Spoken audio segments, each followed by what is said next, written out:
لا شك أيها الإخوة أن فقه الصلاة على الكراسي مهم جدا في زماننا،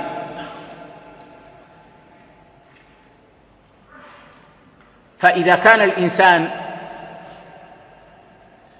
لا يستطيع السجود ولا الجلوس على الأرض أو يشق عليه مشقة شديدة أن يجلس على الأرض، فإن له أن يجلس على الكرسي في الصلاة.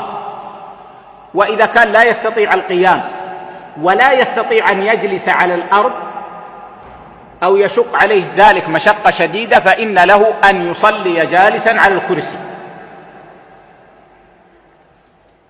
ومن فقه الصلاة على الكرسي هذا السؤال الذي سأله الأخ: أين يوضع الكرسي؟ فنقول إن المصلي لا يخلو من حالين.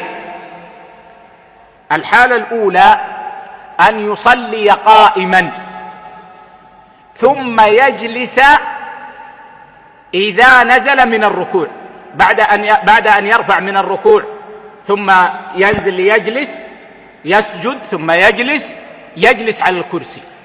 إذن يا إخوة حال القيام هو قائم، وفي هذه الحال ماذا يصنع؟ يصف مع الصف، ما يتقدم كما يفعل بعض الإخوة. إذن الكرسي سيكون أين؟ خلفه وهو مع الصف. فإذا رفع من الركوع وأراد أن يجلس فإنه يسحب الكرسي حتى يساوي بمقعدته وظهره الصف. إذن حال القيام يكون مع الصف، ثم إذا أراد الجلوس على الكرسي سحب الكرسي، لأنه هنا تكون المساواة بالظهر لا بالرجلين، وحتى لا يؤذي من خلفه. هذه الحالة الأولى. والحالة الثانية أن يصلي جالسا أصلا على الكرسي، إما يبدأ في تكبيرة الإحرام ويجلس، وإما أصلا يكبر وهو جالس على الكرسي. وهنا يجعل مساواته للصف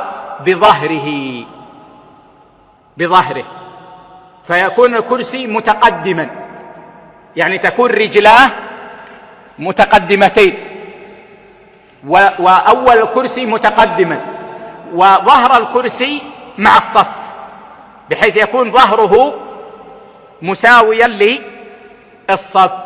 هذا الذي ينبغي. نعم.